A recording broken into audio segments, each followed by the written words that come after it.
दोस्तों, आज की इस वीडियो देखने के बाद आपके नॉर्मलाइजेशन से रिलेटिव सभी डाउट खत्म हो जाएंगे और मैंने 41,520, 49,568 व सभी तथ्यों का विश्लेषण करने के बाद यह वीडियो बनाई है और मैं आपको जेड स्कोर फॉर्मूले के बारे में भी बताऊंगा। तो चलते हैं पहले फैक्ट की तरफ। तो दोस्तों, इसे तो आप जानते ही होंगे, ये जेल वार्डन का नोटिफिकेशन है।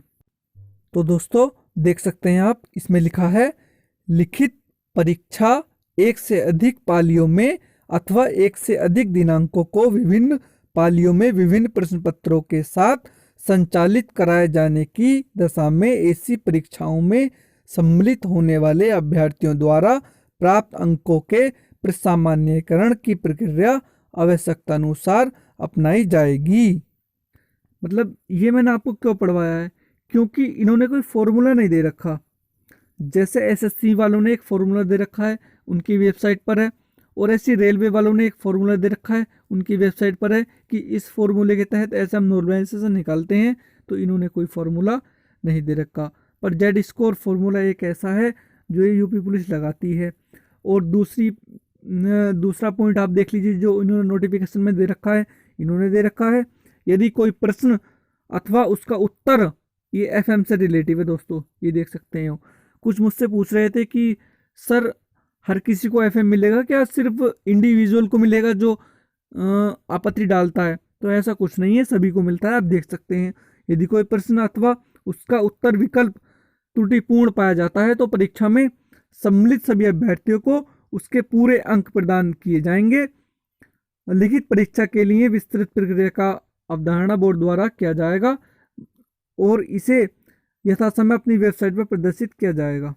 तो दोस्तों, अब मैं आपको जेड स्कोर फॉर्मूले के बारे में बताता हूँ, ये कैसे काम करता है। तो दोस्तों, ये देख सकते हैं, ये जेड स्कोर फॉर्मूला है, जेड स्कोर नॉर्मलाइजेशन फॉर्मूला है। ये मैंने आपको दिखा दिया है। ये इसकी काफ़ी जटिल प्रक्रिया है, ये वैसे कोई भी निकाल सकता है। ये अगर डाटा मिल जाए तो ये देख सकते हैं आप, ये मार्क्स दे रखे हैं, ये टोटल फॉर्मूला दे रखा है, ऐसे निकाल सकते हैं आप। पर इसके लिए डाटा चाहिए, डाटा तो भर्ती बोर्ड के पास ही है। ऐसे मैं आपको बता देता हूँ ये काम कैसे करता है इसमें। तो दोस्तों, इस फार्मूले की मदद से एक गुणांक निकाला जाता है, जैसे 1.05 गुणांक निकाल लिया जाता है सभी डाटा को एनालाइज करने के बाद। उसके बाद आपके जो एक्चुअल मार्क्स हैं उनसे गुणा कर दी जाती है, तो नॉर्मलाइज नंबर होने के बाद आपकी मेरिट बन जाती है। जैसे मैं अगर आपको अभी दिखाता हूँ, ये दोस्तों 49,568 की फाइनल मेरिट लिस्ट है, आप देख सकते हो ये। ठीक है, मैं आपको दिखाता हूँ ये मार्क्स, ये क्या लिखे, कहाँ लिखे हुए हैं, देख सकते हो अब ये लिख रहे हैं नॉर्मलाइज्ड स्कोर। नॉर्मलाइजेशन होकर ही मार्क्स मिलते हैं टोटल। ठीक है, तो अगर आपको ये पीडीएफ चाहिए तो मुझे बता देना, मैं आपको पीडीएफ दे दूंगा। ये टोटल मार्क्स है, ठीक है, टोटल पीडीएफ है फाइनल। ये मेरी पीडीएफ है, ठीक है, इसमें से मैं आपको दिखा रहा हूँ क्योंकि मैं इसमें सिलेक्टेड हूँ। ठीक है, चलते हैं अगले फैक्ट की तरफ। आगे बढ़ने से पहले आपसे एक रिक्वेस्ट है, ये आपका चैनल है यूपीपी से रिलेटिव, पहला एक ऐसा चैनल है यूट्यूब पर जो फैक्ट सहित वीडियो बनाता है, आपने देख भी लिया होगा। तो लाल बटन दबाकर चैनल सब्सक्राइब करो और बेल आइकन को भी प्रेस करो। मैं आपको रिजल्ट से रिलेटिव, डॉक्यूमेंट्स से रिलेटिव, रेस से रिलेटिव और आज जितनी भी न्यूज है यूपी पुलिस से रिलेटिव या जेल वार्डन की प्रक्रिया से रिलेटिव और आपके वर्दी पहनने तक मैं आपको न्यूज़ देता रहूँगा। आप इस चैनल को ज़रूर सब्सक्राइब करें दोस्तों। तो अब इस नॉर्मलाइजेशन की प्रक्रिया को और अच्छे से समझते हैं। दोस्तों, ये 19 की फर्स्ट शिफ्ट है और ये सेकंड शिफ्ट है, ऐसे ये 20 की फर्स्ट शिफ्ट है और ये सेकंड शिफ्ट है। ठीक है, और दोस्तों ये नॉर्मलाइजेशन की प्रक्रिया एवरेज पर काम करती है। जैसे इसमें जितने भी कैंडिडेट्स हैं सबके अलग अलग नंबर है, पर इनका औसत ले लिया है 165। इस प्रक्रिया में सबके अलग अलग नंबर है पर इनका औसत ले लिया 165। ऐसे इसी प्रक्रिया में करेंगे और ऐसे इस प्रक्रिया में करेंगे।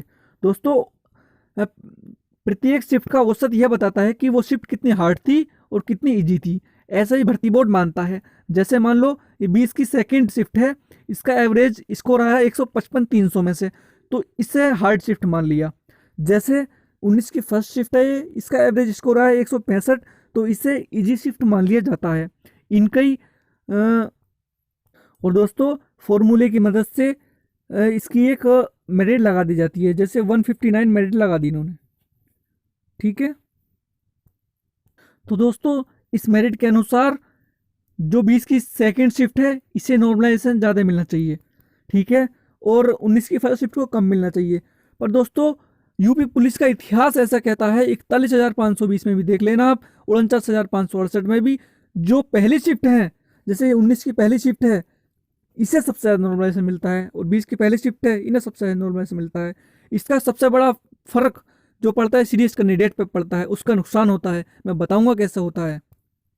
तो दोस्तों प्रमाण उसका ये है, 18/6/2018 और 19/6/2018 को 41,520 का एग्ज़ाम हुआ था।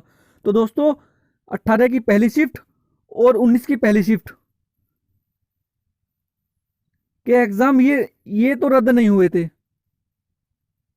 और 18 की सेकंड शिफ्ट और 19 की सेकंड शिफ्ट इन दोनों के एग्ज़ाम हो गए थे कैंसिल, रद्द हो गए थे, ठीक है।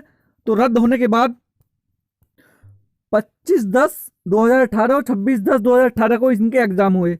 तो उसके बाद दोस्तों इसे 40 से 45 नंबर का नॉर्मलाइजेशन मिला था। क्यों? कि भाई इन्हें 3 महीने का टाइम मिल गया पढ़ने का। तो भाई जो बंदा 3 साल से पढ़ रहा, 3 महीने में क्या वो डबल पढ़ाई कर लेगा, तो यहाँ सीरियस कैंडिडेट का नुकसान हुआ। ऐसे ही दूसरा एग्जाम्पल, तो दोस्तों दूसरा एग्जाम्पल ऐसे है, ये इजी शिफ्ट है और ये हार्ड शिफ्ट है। इसमें एक वीक कैंडिडेट है और एक है सीरियस कैंडिडेट। इसमें भी वीक कैंडिडेट है, इसमें भी सीरियस कैंडिडेट है। तो दोस्तों इजी शिफ्ट में मेहनत वाले को नुकसान होता है और हार्ड शिफ्ट में मेहनत वाले को फ़ायदा होता है। कैसे? जैसे मान लो वीक कैंडिडेट है, ये 10 से 12 नंबर का डिफरेंस रहता है इसमें, सीरियस कैंडिडेट में और वीक कैंडिडेट में। ऐसे इसमें 2-4 नंबर का फर्क रहता है बस, सीरियस कैंडिडेट में और वीक कैंडिडेट्स में। जैसे यूपी पुलिस का पेपर हुआ, तो मतलब जेल वार्डन का पेपर हुआ, तो इसमें क्या होता है, वीक कैंडिडेट हड़बड़ाया जाएगा। वो कहेगा भाई 10 मिनट रह गए, अब आधी रीजनिंग बची है या पूरा मैथ बचा है, उसके बस की नहीं है। फिर सीरियस कैंडिडेट तो 100% अपना देगा और 100% एक्यूरेट क्वेश्चन करके आएगा और सिलेक्शन लेगा वो, ठीक है। इजी शिफ्ट में नॉर्मलाइजेशन भी ज़्यादा मिलता है यूपी पुलिस में। तो जैसे 19 की फर्स्ट देख लो आप, नॉर्मलाइजेशन ज़्यादा मिलेगा। तो अब भाई भर्ती बोर्ड का तो हम कुछ कर नहीं सकते, अब आगे देख सकते हैं क्या होता है। तो दोस्तों अब मैं आपको नॉर्मलाइज मार्क्स बता देता हूँ किस शिफ्ट में कितने मिलेंगे फाइनली। तो दोस्तों ये 19 की फर्स्ट शिफ्ट है और ये सेकंड शिफ्ट है। ऐसा ही है, ये फर्स्ट शिफ्ट है 20 की, ये है सेकंड शिफ्ट।